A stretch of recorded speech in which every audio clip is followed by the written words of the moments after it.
You're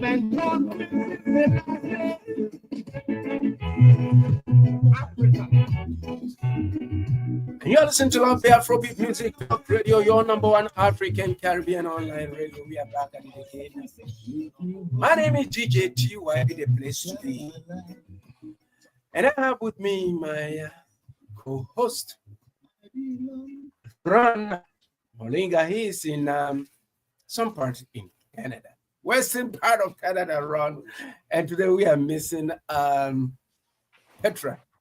PETRAA has some engagement that she had to attend to. But all the same, we are here to, bring you the best of news, trends, analysis, the world of music, the world of entertainment, so to speak. Ron, how you doing?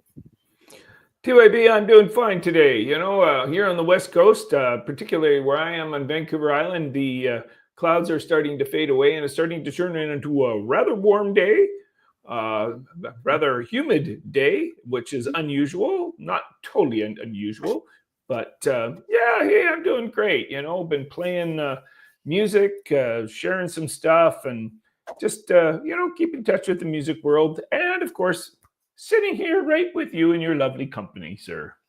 So yeah, I know, but as the saying goes, we tend to complain. But hey, we are listening to Love the Afrobeat Music Talk Radio, your number one African Caribbean online radio, Highway 6 to Africa. Ron is here, and we are, talking about the weather. If we don't talk about the weather as Canadians, then we are not Canadians. Because anytime you meet any Canadian anywhere, the very first thing is, how are you? And then you say, I'm fine. And the next question will be, how is the weather? Mm-hmm. Yes. So out west is great. Over here it's also beautiful. It's plus 23 degrees Celsius, and we have a very perfect weather. Tomorrow is the Molson Indie. Yes, tomorrow is Molson Indie in Toronto. So Toronto is so quite busy today, downtown Toronto, and we're so happy to have invited. We were invited 2 years ago, and then we've been invited back as we get access to so many of these places, and mixing car racing and music is fun. So tomorrow we'll be going to check them out. And Ron, let me tell you, the last time I was there, I just could not look at these cars racing past me. I was having a headache. I was saying to myself, oh my Lord, are these cars? Do these cars have drivers? Of course they have. You know what? But hey, it was fun. But all the same, we are going to have a very great conversation with our special guest, folks. I would, as we said off air, I know the reasons why I brought Nadine here today, and we are going to have a very great conversation. I've been tracking her down for some time now, and it's good. I'm going to surprise her with something, right? But before we go, we bring her up. We're talking about Burna Boy, the controversy that he's brought. You know what? It's quite unsettling for me. Just like I said, you do not bite the hand that feeds you. You don't come out there. You've made it. People are trying to make it, and you come out with such comments and stuff like that. I don't think this is the first time that he has said that, but I think he has come out to apologize. But all the same, we'll refer listeners and viewers around the globe to go and check it out, what he said. Ron, your comments about I was going to say, maybe enlighten us on what he did say about Afrobeats music. Yeah. What was it? Well, he was talking about the fact that Afrobeat music is, basically he didn't speak well about it. I just want to forget about it. Seriously, just to go through the peripherals of what he said, because like I'm saying, he said something about the fact that the music is not, I may be wrong, authentic or what have you. This is not the first time, because the last time he said something that got him into trouble was that You just can go and sing anything without substance and people will buy it. That was what he said about 2 years ago, right? And people had that kind of thing. But like you said, he wants to thrive in the limelight. But I don't think Burna Boy needs anybody to. He's who he is. When you talk about Afrobeat music, he's right up there. So I don't think he needs anything to get him, trending. But unfortunately, he said that. Yeah, Ron. Yeah, well, of course not. You don't want to, as you say, slam on or eat the hand that feeds you, or beat the hand that feeds you, because you're only going to get yourself into trouble when you deface or you put down something. So, I mean, to me, there is no advantage to doing that, period, almost in life. To saying something negative, and because what is the advantage to that? There's already enough negative things going on in the world that we don't need people, saying this is bad, this is bad, this is bad. And we all know what's bad and what's good for the most part. But why do you have to, reiterate or say that? Because you'll be getting yourself only in trouble. And I don't see the advantages to it. What would be the good of it? It wouldn't be helpful at all to the career, to the music in general. So I don't see the advantages of that at all. I mean, as a teacher, I could have said all negative things about the kids, but the parents have liked that. No. So I don't understand what the advantage of putting that kind of play and those kinds of things into play. Yeah. To me, it's pretty simple. That's right. You know what? We miss PETRAA today. PETRAA. I just got a test. Where's PETRAA? PETRAA has some visitors visiting from England. Like you say, come from England. Yes. So PETRAA will be with us next week. Next week we have a huge star, Vaughn, soca dancehall artist, to be with us. As a matter of fact, we announced that we're going to have Taurus Riley this week, but hey, double booking prevented him from coming in. I would have loved to have, Tyrus and Nadine on this show, but all the same, we are glad to have Nadine. So, folks.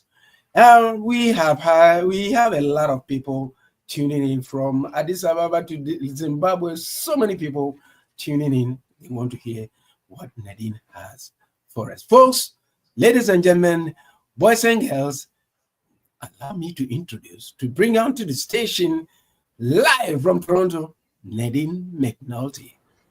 Hi, Nadine. Hi, y'all. Boache, Theo.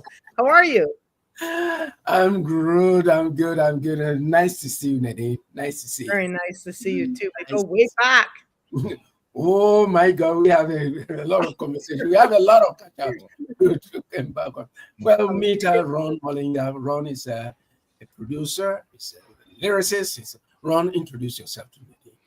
Hi, Nadine. I used to be a teacher for music for over 30 years, and I write my own music. I went to university for bass guitar, so I'm really known more as a bass guitarist than anything else. So, and so I love artists who read music. That's just a little deal about mine that I really like. It's just ones who read music are a joy to play with because they can listen to music and follow along with it. So, but hey, don't get me wrong. I played with a lot of hotshots that don't read a note of music, so it doesn't matter in that way. But it's just one of those little things I have. It's a little. So, how are you doing? Where are you at? And where are you at right now? I'm in Toronto right now. I just finished a show at the St. Lawrence Market, so I rushed over here to make sure I was on time. And it's been a long time. Theo and I go way back in the day. My God. From the early days, Nakupenda and High Life Stars, and Theo, not just a Juno winner, but also a major player in the music scene in this city from way back. And we've been friends for many years. So it's really a pleasure to be here. Thank you for inviting me. Yeah. Yeah, Ron, as usual, PETRAA is not here. Your first question. Hey, Nadine, you've been involved in promoting African music and the culture for more than, well, 3 decades. What sparked your initial interest in this? I heard music when I was quite young. I listened to artists like Johnny Clegg. I heard from South Africa. I heard some other artists, of course, Osibisa from Ghana. And I traveled and stayed a lot in East Africa, in Kenya in particular. And I stumbled across a great music scene there. I started working with some Congolese and East African artists in Kenya. And from there, I came back and I wanted to stay involved in African music because it really gave me a great passion and pleasure. And so I joined Music Africa some time ago when Thadi Olsen and Sam Mensah had just left, but Thadi Olsen was still on the board, one of the founders of Afrofest and Music Africa. So I came on there, and then I started meeting a lot of local musicians, and I just found that African music, it's so diverse. There's so much variety. You can basically find every type of music in Africa, whether you want even punk rock. There's punk rock in Cameroon. There's rock music. There's all sorts of styles, high life, East Africa. There's rumba. Just you can spend a lifetime and barely scratch a surface. There's so much diversity. So for me also, I studied piano when I was young. I was studying music, but I kind of left that, and I prefer to be behind the stage working with artists. So it's been a long time, and I also work on radio. So yeah, and I met Theo many years ago. He was with one of the big bands of the time, Nakupenda, which was a band that he formed back in the day. And I believe they were in the early days. They were one of the first kind of big bands here in the city. Went to most of his shows. And from there, just things grew, and I kept involved. So I've been traveling back and forth a lot over the last many years. I've been in about 13 African countries, and I've worked in places like Abidjan, Ivory Coast, Addis Ababa, Nairobi, Kenya. And I also did conferences in places like Zanzibar, Tanzania. So been in a lot of places. And I also go there for just travel too, not just work. Yeah, and I know right there on the screen we can see, and I want to make sure I pronounce this right. It's Batuki. Is that correct? Is that pronunciation right? Yes. Yeah. And how do you what made you co-found the Batuki Music Society in 2000? What inspired you? Is it because of all your history, like you're saying? What's the story behind Batuki? Yeah, I had been at Music Africa as an artistic director for a number of years. And sort of in 2008, I was moving off the board. I decided I just want to start something fresh. Didn't want any competition with Music Africa. I respect it. It's a wonderful organization, and they have a great festival. It was sort of at the end of the Queen's Park days. And one of the last shows I produced there was Omo Sangari. And I decided, it's moving into a different sort of type of music, different. It was moving more into contemporary style. I still wanted to do family programming.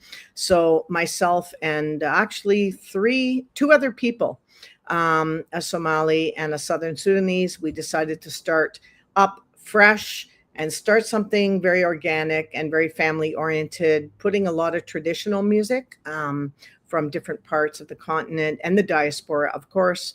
And so we decided we don't want to compete with other organizations. We want to enhance them, because Music Africa at the time was only really doing a festival. And so many of the artists that were based in Toronto were struggling with not having work throughout the year. At that time, there was still that sort of glass ceiling. They weren't getting a lot of jobs in the mainstream music industry. So we decided, let's start an organization where we can present music all throughout the year. That's how Batuki Music started.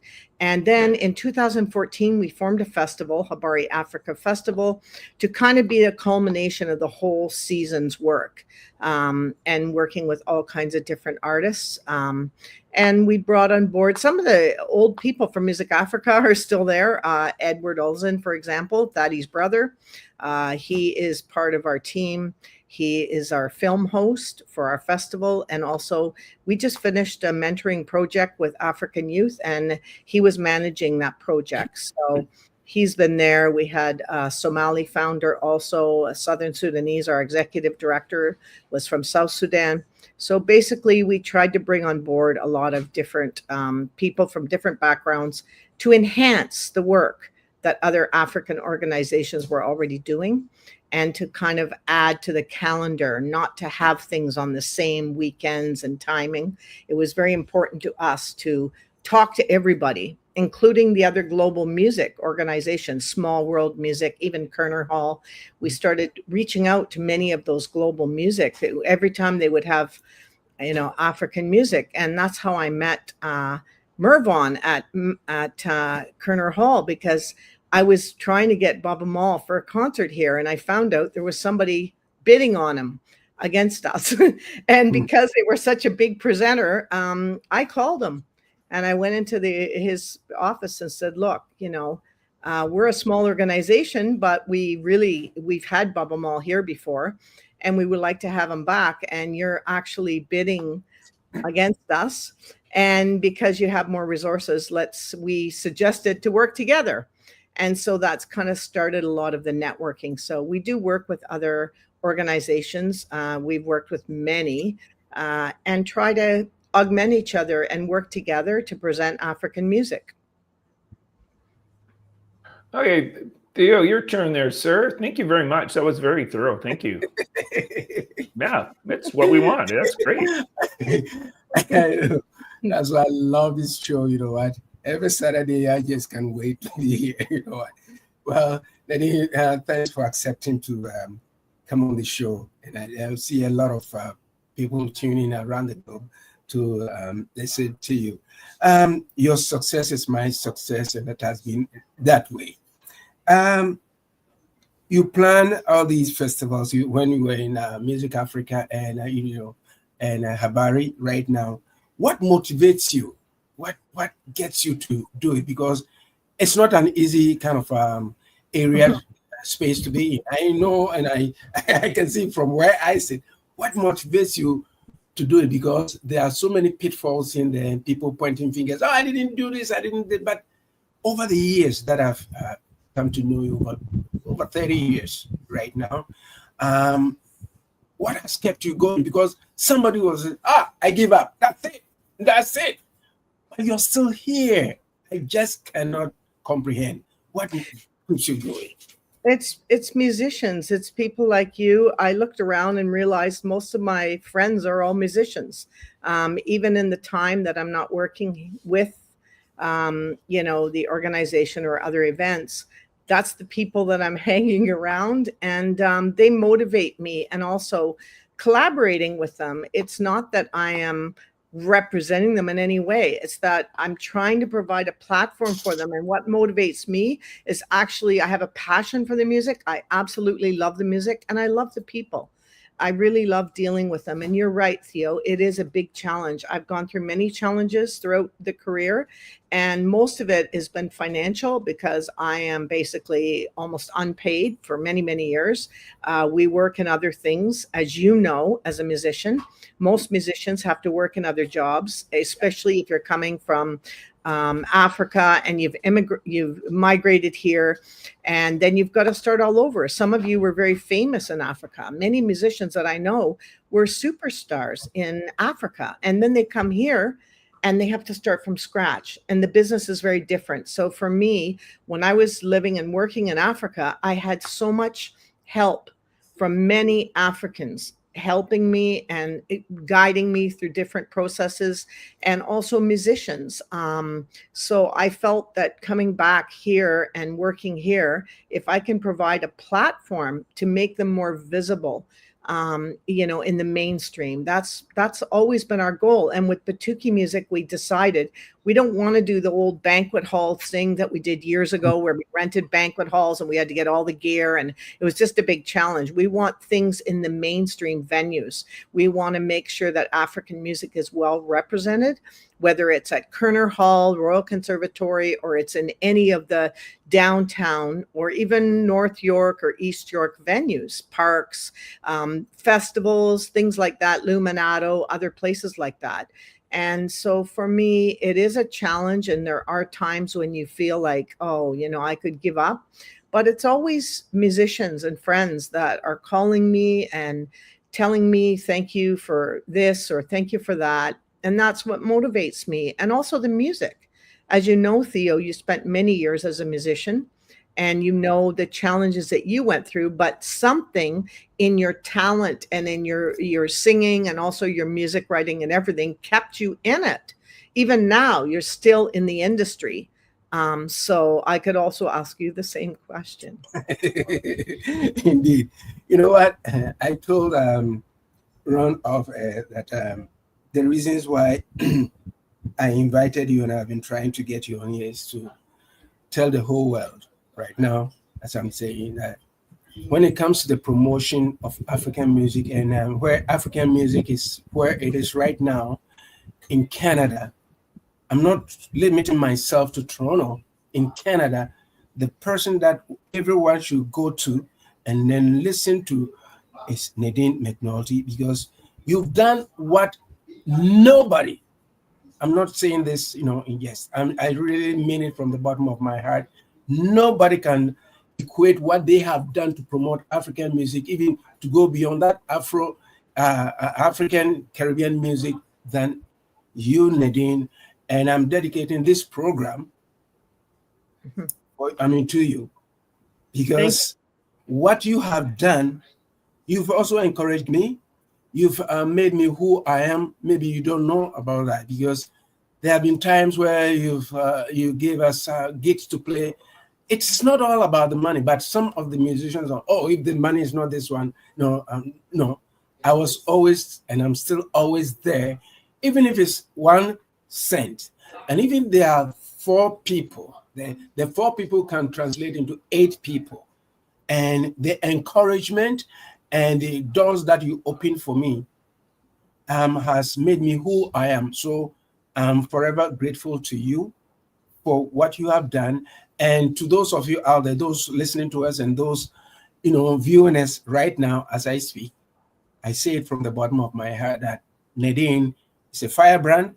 She is somebody that has promoted African music. There's nobody, apart from when we started with doctors Sam Mensah and Tari Olsen, when they started at PETRAA. I quite remember when we started from Queen's Park. I remember those days. Nadine was there. And for me to see that Nadine is still holding that plate with respect to African music right after now, I dove my hat to you. And that's why I'm bringing you here today to honor you for what you have done. Thank you. That's really heartwarming to hear, and that's one of the reasons I'm still here. And as you were mentioning, one thing that I would like to talk about also is, the whole financial end of it, because many musicians still are not getting what they should be getting. And one thing that we've tried to do with our organization when we started is we said, let's prioritize paying musicians. Let's make sure that if they're coming from out of town, they have a proper place. We rent hotels. We try to give them food. We try to give them a good experience, because we know that it's a struggle out there.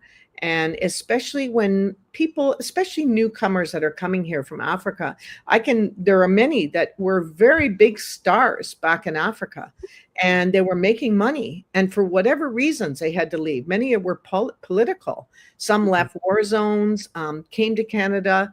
And so we realized that it is such a struggle. Even some of them don't have proper biographies. In Africa, the business is very different. Okay, people play and they get paid. It's not about selling records. It wasn't about, creating profiles and bios and being a business person that way. There was always a manager or someone. When they come here, they suddenly find out they have to do everything. So we also have helped as consultants to work with people to build bios. And I remember when you were in the African Guitar Summit, and you guys were up there in the Junos and you were doing all kinds of stuff. And then you formed the band Afro-Franto. And that was just amazing because, we want to see these bands continue. We want to see these forms of music, whether it's high life, whether it's palm wine, whether it's rumba, whether it's whatever, banga music. We want to see these forms of music still happen here and exist. And part of the reason why we went back to a more traditional format at our festival to put a lot of groups that are putting traditional music is because of the next generation, children that are born here, their parents are from Africa. Some of those kids will never go there for whatever reason. There are many from war zones. And so we have worked, even on our board, we have people from war zones, and they say if our kids don't see this kind of music, then they don't understand our culture. It's hard for us to, explain and show them this. So that's very important to us. But I do know we're there to support people as much as we can. We can't do everything. And also we're pushing other organizations. Today, for example, that was not our show, but a local organization wanted a group, any group.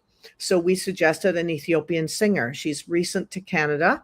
And she was actually a finalist in the Ethiopian, The Voice, that competition, the Ethiopian Idol. And she moved over here and she's been playing up and down, restaurants and those kind of things. She's amazing. So she came with her band and they played today, and make sure that they get paid from that presenter. And that's part of what we do also. We do referrals. We don't take money for referrals from musicians usually, and also from the promoters. So people are contacting us from all over saying, can you suggest a group? And they say, we like the way you're presenting the quality, because we make sure there's good sound. We make sure there's good backline for artists. That is most important, because how many gigs did you go to years ago, Theo, and you show up and they don't have an amp, or they don't have proper speakers, or they have little, small systems. And it's frustrating because the crowd will say, oh, they don't sound good, but they don't realize it's not the band, it's the equipment or the sound engineers. That's another challenge we could talk about, is the challenge of sound engineers for African music in this city. There's a young Ghanaian, Dominique, who's amazing at sound, and he's also a great bass player. And we've gotten him now to do our whole backline at Harborfront for our whole festival. So that's what we're trying to do. We're trying to prioritize also hiring Africans to work in this field. If we have a job there, we will prioritize hiring someone from Africa. We don't care where they're coming from.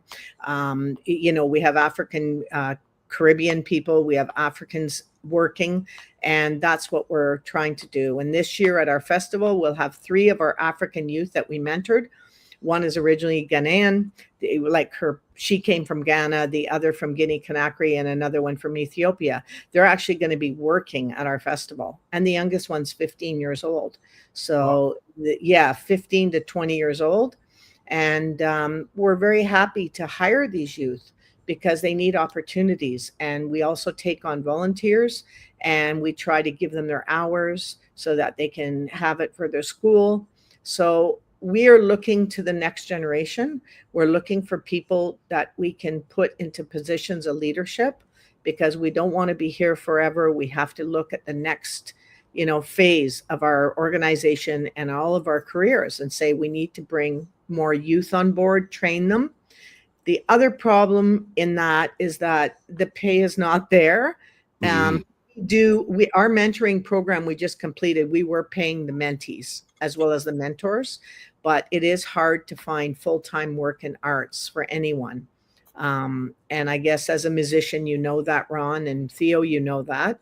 You guys have been through that for many years. Even the show you're doing here, you're putting your own resources. As we do, we put all of our own resources into these things. And luckily, I have people on our team. Cherno Sumari, he's a Senegalese. He does all our production coordinating, and he's put in hours and hours and hours. Otimoyo Yemer, our executive director, has put in hours. And he's there. He's our executive, and these are unpaid people. And everybody's putting in their time and effort to try and keep something out there to bring African music and arts to the mainstream. Awesome. Ron? Yeah, Nadine, you brought up a lot of interesting issues. I'm from the west coast of Canada, and I have to say that if I was to walk down the street where I live and I said, "Have you ever heard of Afrobeat music?" I'd be surprised if there was 1 in 100 who said they've even heard of that genre before. And as you well know, and as you pointed out, there's less and less live performances today than in any genre. It doesn't matter. So it must be terribly, I would say, even more difficult or more challenging, I would say, to promote some of the African artists that you're doing. What are your thoughts on that? Because I know as a musician, even to go and find gigs today is not the same as, say, 30 years ago, where places were opened all over the place. I could play, every week of every month. Absolutely. But it's not like that today. So what are your thoughts on that? Well, that's very interesting that you mentioned the West Coast, because I've also worked with a festival in the West Coast. There's an African music festival. Yassine, he's from Uganda. He's been running a festival. There's another lady from Cameroon, Pushri. She also has an African festival. There's a Nigerian who has an African festival. So there are about 3 or 4. And we've also tried to reach out to all of the African festivals across Canada, from AfriFest in Nova Scotia all the way to the West Coast, to try and say, hey, let's put a network here. If somebody comes in, we do prioritize also. I just want to mention hiring of local artists. We hire only 1 or 2 internationals for our festival. The rest are all local or national. And so we try to create a circuit, whether it be Nuit Afrique in Montreal, whether it be AfriFest or the people out in Vancouver. Yeah, the challenge is it's very far. It's very expensive to move people through the country. But I would tell you that that's one of the reasons why we started the festival, because we can at least feature, maybe 30 acts. We also do films there by African filmmakers. This year we're presenting only 3. We do have workshops, and we're trying to create more opportunities. But you're right, there is less opportunities. But if you look in Toronto, in the Ethiopian community, there's probably 30, 40 restaurants. Those restaurants are all putting music at night. Like, you can go into almost any Ethiopian restaurant up on the Danforth or down on Bloor West, and you go there 10, 11 at night, and there's live bands on weekends. And they do pay them. And it is challenging. And I do think that the whole industry is changing. One other thing that we're a little bit careful about, when we hire bands for our festival, we prefer to see all live musicians. We don't tend to prioritize people if they're using computer or, we do hire. I mean, that's one of our priorities right now, is we make sure that there's musicianship there. Yeah, we can put some younger hip hop with some tracks here and there, but it's usually on a smaller stage or tent or in the daytime. We try to prioritize the hiring of musicians, because, as you know, as a musician, the world's changing, and a lot, you'll see a DJ up there getting paid really, really well, and you won't see live music. And so we try to tell musicians that arrive here, look, if you're having a trouble finding musicians, we will find you some. There's a lot of great musicians, very versatile, that can play and back people in the city, whether it's music from Ghana, music from wherever. We try to reach into those communities to find those people, and then we'll try to support them. Hey, we'll try to help you form a band. We've done that with a few groups. When Tich Maretsa, a Zimbabwean artist who's won a Juno now, when he first approached us, we helped sort of suggest to him, let's put this band together. And he's gone on from there and done very well. So that's something that we love to do. We curate a lot of shows that wouldn't exist otherwise. And now those are things like Okavango, the African Orchestra. That was a temporary show. That was not meant to be permanent. And people just started calling and wanting the group. And so we said, let's do an album. Yeah, the group, there's been a couple members change here and there, but the group is still core. And I think when the African Guitar Summit, when Theo's group won those Junos and were also nominated, it helped a lot to put African music on the map in Canada, because at the time they toured in the US, they toured in Canada. And after those Juno wins, you do win a Juno, but you don't see a lot of stuff after. You still have to create your own. But it was very inspiring and served as a catalyst for many African artists, because I use it as an example. I tell other artists, look, these guys, they back in the day there, they were even struggling more, and yet they achieved that high level. And so you can do it too. And that's inspired others, including some of the people in Okavango, an Eritrean in the group, the first Eritrean to win a Juno Award in Canada. And I know that Theo and those guys were also blazing a trail. They set up a pattern when they went to CBC and recorded, and we tried to follow in those footsteps using Doug Doctor there, using the same studio.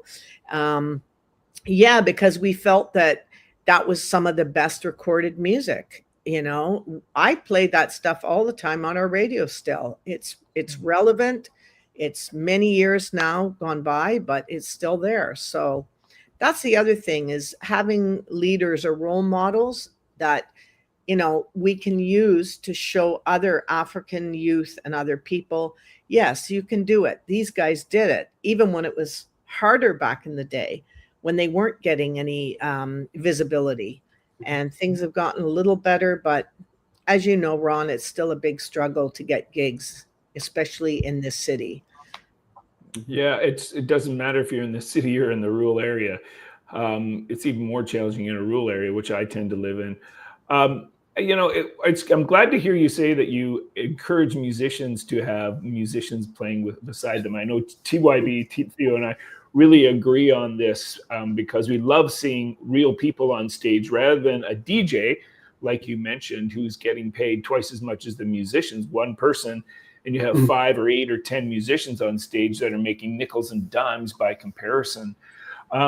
Has that been a challenge to do that, to get people in like that, or get people to encourage them to do that? I say this because I've worked with Afrobeat artists, and most of the times they're recording everything from their laptop at home. And then if they were to ever play it live, they wouldn't have a clue other than to give it to a disc jockey. It's interesting that you talking about this subject, because it's something I'm very passionate about. Me too. And it is not that hard. In fact, this year at our festival, we have a young artist from Nigeria who plays Afrobeat, but also plays other juju and mixes all her music in. She's young. Her name is Shiwa. And she's got a 6-piece band. And I told her, okay, at first it was going to be a smaller band. And I told her, look, what's the challenge? Well, it's really a budget. So we said, okay, we'll increase the budget so you can add the players that you need. And that really did it. So it is a challenge for some artists. And I will speak in particular to certain communities. If you look at the Ghanaian community, for example, that's not a challenge. They have so many musicians. They support, they're up there. We've got pools of them. So many great Ghanaian musicians in the city. Now, just recently, some of the best Ethiopian musicians that I met in Addis Ababa, they're now living in Toronto. So now it's a different scene. It used to be where they just have a keyboard player.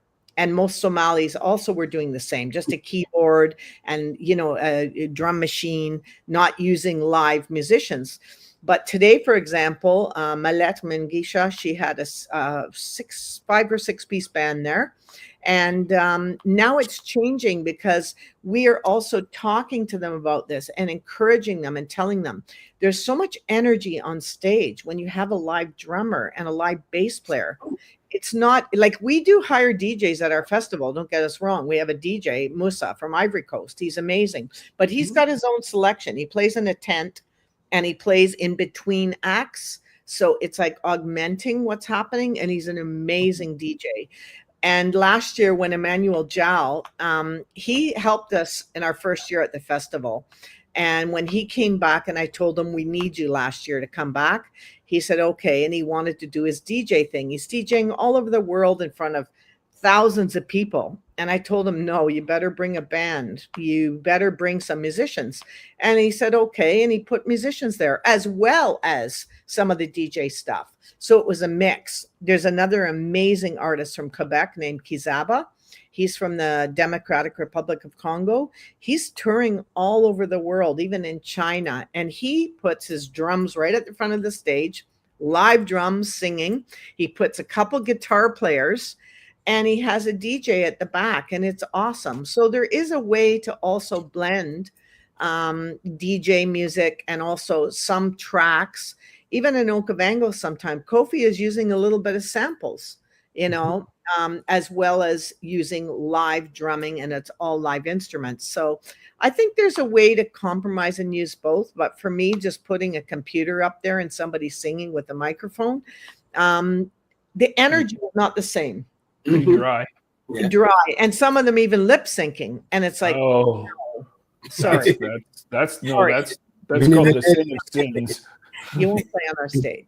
Yeah, good, because they shouldn't be lip syncing. Never. It just takes one little track to be out of sync with the music, and you're hooped. I've seen it before, I saw that years ago at Harbourfront. There was a group, amazing group from Madagascar, and they had a computer, and this is years ago. And the computer went off, and it went to a different track, and it was absolutely like a mess. It was a mess. You can end a career. No, I said to myself, this group, I heard their music on CD. It was really good. What happened? And disaster. You can't count on those things. Yeah, no, I know TYB and I really are advocates for live musicians on stage. There's also, it's not only just the music itself, it's just the atmosphere of numerous people on stage performing together. Beats a DJ and a single artist up there every time. I want to give you Theo back, but one of the things I'm finding, and you probably heard this before, is that in the last 2 decades or so, there's very few bands that are getting signed today. Very few. It's mostly single artists because of the money involved. Is that any different for African music, do you think? Yeah, I would say that not signing in record labels is kind of gone. I mean, there are people in Africa, the Yemi Alade and people like that, of course, they will sign with a company. And we had a lady from South Africa a few years ago, Zahara. And Zahara was amazing. And in her first album release, within 2 weeks or something, she had signed with a company. She went platinum. And we had her over here for the festival, and Kofi and the band backed her. And she was so happy with the band, but there aren't that many. And also, to be honest, the Universal and Sony Africa, they've signed a few people, even some people here from Canada. But I don't really see a lot moving in that department. And I think I always recommend to artists, you're probably better off to learn the business and be independent, because then you can control and manage your own things, whether it's your accounts. I mean, even places like Spotify, like I'm not a big fan of it. It's not paying artists. Most of the streaming services aren't paying. I tell them, get a Bandcamp, sell on Bandcamp, and still produce a few things that you can sell as merchandise, because some of the festivals, people still buy stuff. Not everywhere, but at some festivals and places like Kerner Hall or some of the bigger venues that are doing international acts, if you're an opener there, you can usually sell okay. And but I would tell people, signing with a label probably won't get you all that much nowadays. You're not going to get money, but maybe promotion if they have a good network. And but I don't see it here really in Canada. I don't see people signing. I do know 1 or 2 that have signed with Sony Africa, and one of them told me they haven't seen much traction, and the other said they're just starting out, so they'll see how it goes. Yeah, if it helps you out, the CEO for Spotify makes about $1 million a day. So, right. And the musicians make any part of that? Not much. So, anyways, go ahead, TYB. Well, folks, we are in conversation with the amazing Nadine MacNulty, artistic director, Batuki Music, Society in Toronto, Ontario, Canada. Well, Nadine, you touched on something that is very interesting. See, at Love Bay right here, it was established just to give um, um, just to highlight musicians. It's a not for profit. It's we've run it for the past 5 years, and funding is what you touched on it. What do you think should be the role of both the provincial, federal, or even corporate Canada to to come together to sort of open up that room? Because when it comes to African music, Caribbean music, or what have you, Latino salsa, they come with some culture, something attached to it, something attached to it that enriches the communities that they thrive in. What do you think should be the role, or what should be done? Because you're doing it unpaid. Everybody here on Love Bay Radio is unpaid. We are all volunteers. Right. So what do you think should be the guideline, or where should we go? Because we are doing our part to enrich the culture in the country that we love and that we live in. Oh, well, I the think when producer slips me money. Did you know that, T.Y.? The producer slips me money. That's So right. you're not getting paid? Oh, I am. Sorry. That's right. I think when it comes to radio and online and things, that's a whole new world. When it comes to artist funding, which I know a lot about, I think the grant bodies, like some of the arts councils, like Ontario Arts Council, Toronto Arts Council, also if you live outside of the city, let's say you're in Kitchener or Hamilton or London, you probably have a better chance of getting funding because Toronto is so competitive. But I think also we have helped a lot of artists to assist them with grants and telling them how to kind of structure them. We've had a couple of workshops, things like that.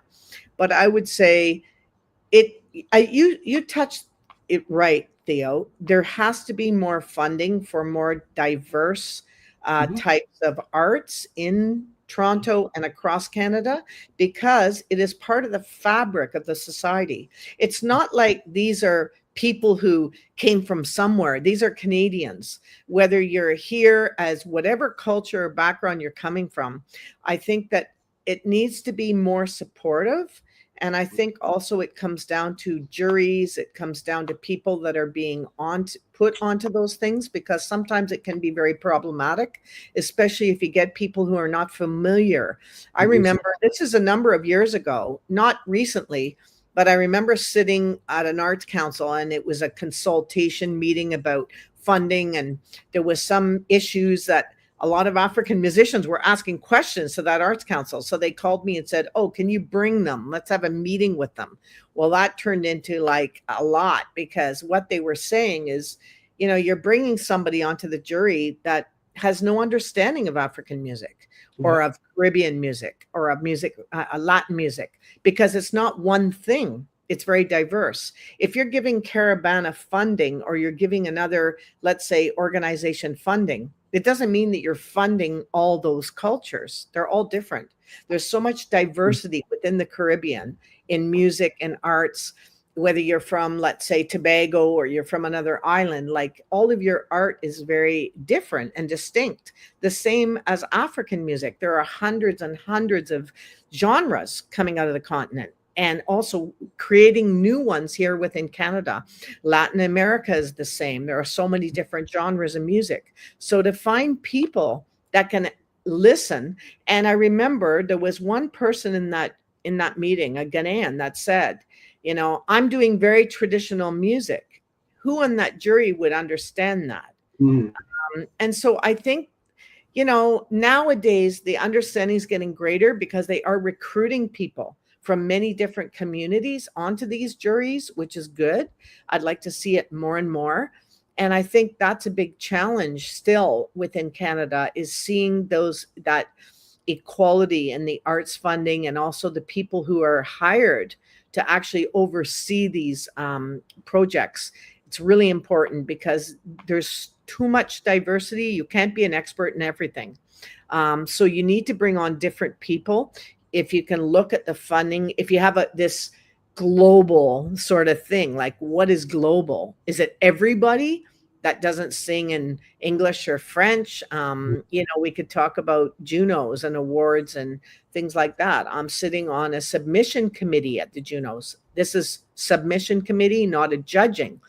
And we're getting 70, 80 albums of everything that doesn't fit somewhere else. And so it's overwhelming. You're looking at music that a Chinese traditional flute player, and then you're hearing Afro beats and electronic because they're singing in another language. So we are trying to say this has to change. There has to be different categorization, whether you're singing in English or French or in your own language. It should be judged on the genre you're playing, not on the language. So in other words, if you're doing electronic music and you're singing in, let's say, Twi from Ghana, you should still be in an electronic category. You shouldn't be pushed into global. So this is the kind of issues that I think are very relevant. And I think even for Canadian, like musicians that are playing folk music from Canada or rock music or anything, there's so many different categories that need to be looked at seriously. And I think it should be all on genre. I think language should not play the part in it. Mind you, there should be translation of lyrics so that you understand what is being done there. So it might not be offensive or something. But, we're getting stuff in our category, hip hop, all this stuff. And there's hip hop categories. So if it's hip hop, even if you're singing in Twi or in, Lingala or whatever language, Swahili, put it in hip hop. It shouldn't be all pushed into one category. So that's another thing that I see happening, and it's changing slowly. The Grammys just introduced the Afrobeats category. Yeah. And I would like to see one introduced here in Canada because Afrobeats is different. It's unique, and it doesn't, you can't judge that against an Iranian music, or music from Persia or something. It's just, it doesn't fit. It's different. So it's a good thing. Yeah, it's a good thing you touching on this, because Ron and I and Petra have been honing on these topics that you've been, speaking about, because like in terms of live performances, because that's the way to go in the near future. Because of AI, you have to be able to perform, to be able to thrive within this industry. Without that, you're written off completely. So, we're talking the same thing, and I'm so happy that you are on the same wavelength with myself and Ron and Petra, because it's great to have conversations with you. Now, let's talk about the Habari Festival this year. Let's talk about that. What do you have on the plate for us? Wow, we got a lot on the plate. We got some Ghanaian music. And what's so interesting is there's a young Ghanaian artist who moved to Canada in the last, I think, 2 years. His name is Ni Osabu. He's amazing. He was with a group in Ghana called the Afro Boys, and he has an amazing group. And we've been trying to help him get opportunities here and there. He's going to be playing with his 5-piece band, 6-piece, at the festival. We also have a lot of griots. We like a lot of the griot music, so we're very excited. We've just gotten Jelly Tapa on board. The Malian griot has won 2 Junos in the last 4 years, and she's going to be doing something different. You're not going to see her with her band. She's going to be stripped down in songs of the griot, and we like curating stuff. So we put her together with Kabi Kuyate, who is the son of Sori Kuyate, one of the greatest legends of Guinea. There's a film about him. We're actually screening the film also. So Kabi is going to join her on stage, and also Sadio Sissoko, who's also from a long line of griots from Senegal. So it'll be Guinea, Mali, Senegal. This is sort of a collaboration we're putting in the afternoon on Sunday, and it's just going to be very organic. And we've also got an Eritrean Ethiopian show all in one. So we have an Eritrean singer and an Ethiopian joining on stage, backed by all-star Ethiopian band. We also have Okavango has invited some special guests. Lorraine Klasan will be singing with some songs, Kabi also, and Papanjai, who is one of the greatest Tama players from West Africa. He was with the National Orchestra of Senegal. He's going to be there with them. And Feti Najim from Algeria released a CD this year. He used to be with a very well-known group in Algeria. He's amazing. And he's going to be performing. Also, we've tried for 5 years to get this guy to our festival, and we finally got him. His name is Freddie Masamba. And Freddie is originally from Brazzaville. He started the Tambours de Brazza, which was primarily a drumming group. He's gone on to play with like Manu Dibango, Loco Kanza, all these great artists. He's based in Belgium and Montreal. He stays in Montreal a little here and there. So we managed to get him into our festival. We also have a group from Senegal, Sahad, and he's running a festival in Senegal, Stereo Africa for youth. He's also a motivation, like a motivator for youth. All of these bands have musicians, every one of them. They're all playing with musicians. We've got a lot of emerging people. This girl, Shiwa from Nigeria, we have her on stage. Then we put together this other group called Mbira Soul. I took 3 Mbira players that have their own bands, and we said, you guys are going to play together. We want spiritual. So it's going to be a spiritual kind of thing with just the Mbiras, Hosho, and then hand percussion. And also the guys, Izimba Arts. These are the guys that are actually part of Black Umfalozi, but they have their own group, Izimba Arts. They're going to do dance and a bit of theater kind of stuff. And they do songs and dances from the Southern African region. They're from Zimbabwe. I'm thinking what else? Oh, the films are excellent. We're going to screen the first screening in North America, in Canada, actually. It's been in US. It's called Take Me to Fendika. This is a little Asmari bet, which is like a kind of a house of Asmaris. These are the praise people of Ethiopia. It's a documentary about this man who started this hut of music, and then it grew into a huge thing where famous artists from all over were playing there. Unfortunately, it was destroyed a year ago. The government bulldozed it, and Malaku Balai is the first Ethiopian artist. He was on TED Talks. And so we're screening his documentary. It will be the first in Canada for this screening. We have another one from Guinea-Bissau, and it's about women. It's about women and empowerment, and the women dealing with different issues. And then the third film is La Triste Candia, which is about Kabi Kuyate's father, Sori Kuyate, who was one of the people during the independence struggle in Guinea. And he was a legendary musician, also a griot. So we're screening those 3 films. Our host is Ghanaian, of course. Edward Ulzen will be hosting those films. Is that? Yeah, he's back from Ghana. He came back about 3 weeks ago, a month ago. So he's back. He's there every year doing the screenings. And we'll have Q&As because Kabi's going to actually be at the film for his dad, and he's going to do a Q&A after. And also I've got New Perspective Television. That's the Ethiopian TV on Omni. They're going to do a Q&A after the Ethiopian film. So we're trying to link up different things with, and I've got a group who's never played in Toronto before. The group is called Bube. They're from Niger, and they are actually Tamashek, like they play Tamashek music, like the Tuareg music of North Africa, the desert music. And he used to play with Bombino and Muda Mokhtar, all these very well-known. He's living in Montreal now, and he released a CD a few months ago, and it's absolutely amazing. And so this will be his first show in Toronto. He's played at Nuit Afrique. He's played a few other little shows around Montreal. He's never been here, so he'll be playing at the festival. And we've got also acrobats. We've got an Ethiopian acrobat he was on Canada's Got Talent. The ladder guy that does that stuff with a standing ladder and goes top and stuff. And then we've got Bobley Lasana Kamara, who is from Cirque du Soleil. He was in Cavalia, the horseback Cirque du Soleil show. He's coming on his own, and he's going to do a lot of activations on the lawn. He likes flipping and doing all kinds of stuff. So we put some of these people to join each other.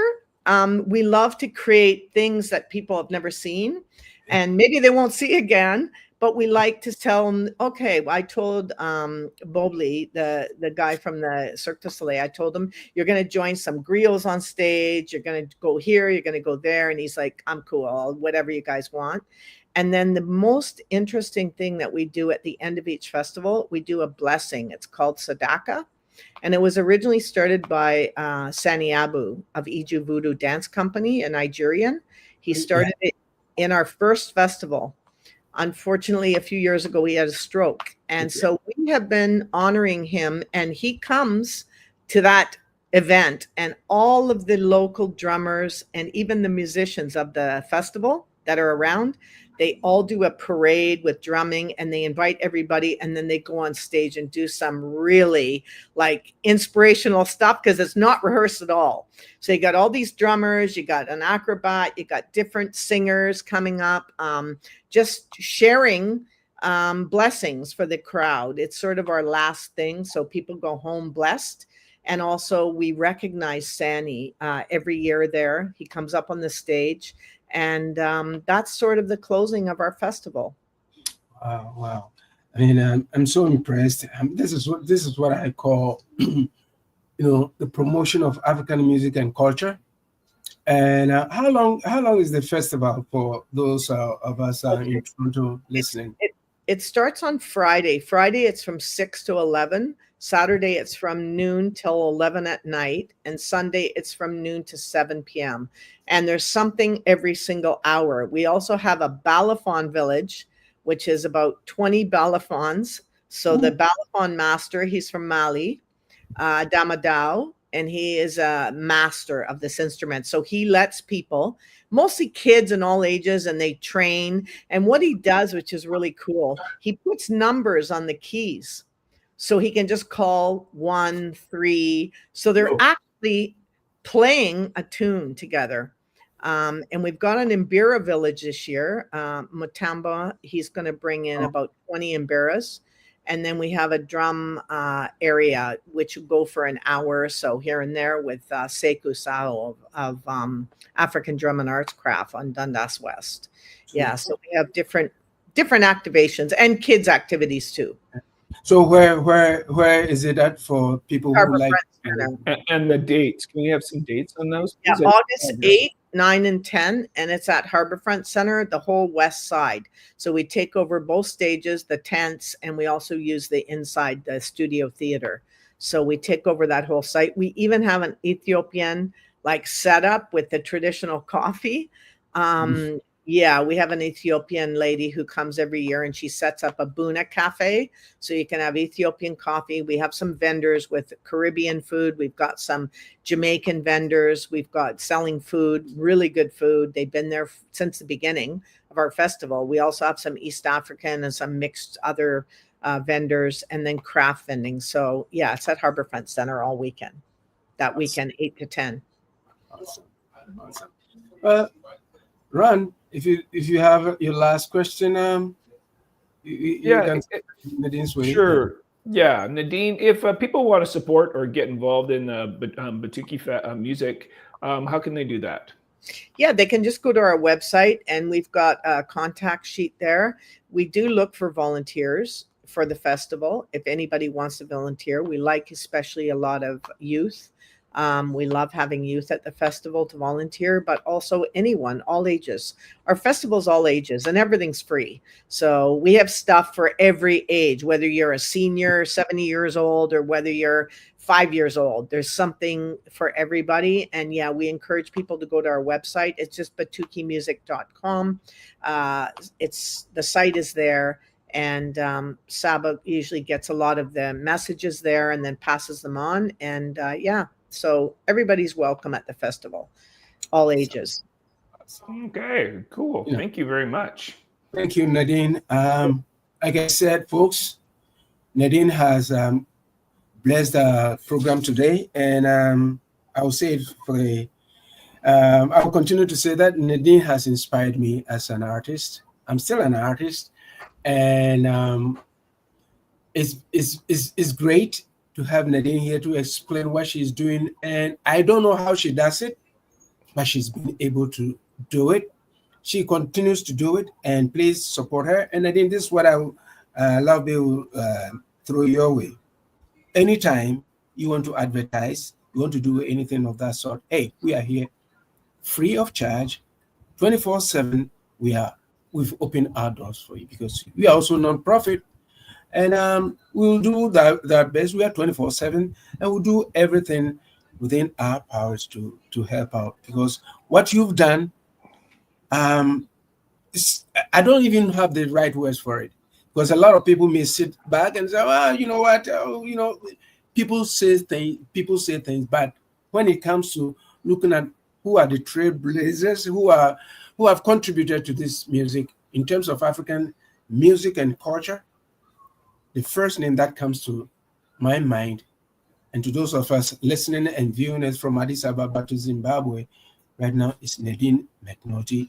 Please reach out, Batuki Music Society in Canada. Just go Google it, and then you'll find it. Nadine, it's been a pleasure. I want to thank both of you also. And also, we do have shows throughout the year, concerts, and you're very welcome. If you want to attend our shows, we will give you tickets and love to have you there. And maybe you can do some live interviews if you like. You're always welcome at any of our events. But it's been a real pleasure. I want to thank you a lot for this, because like I said, we have to support each other. And I urge everyone to support, especially radio like this, where you are promoting so many different things.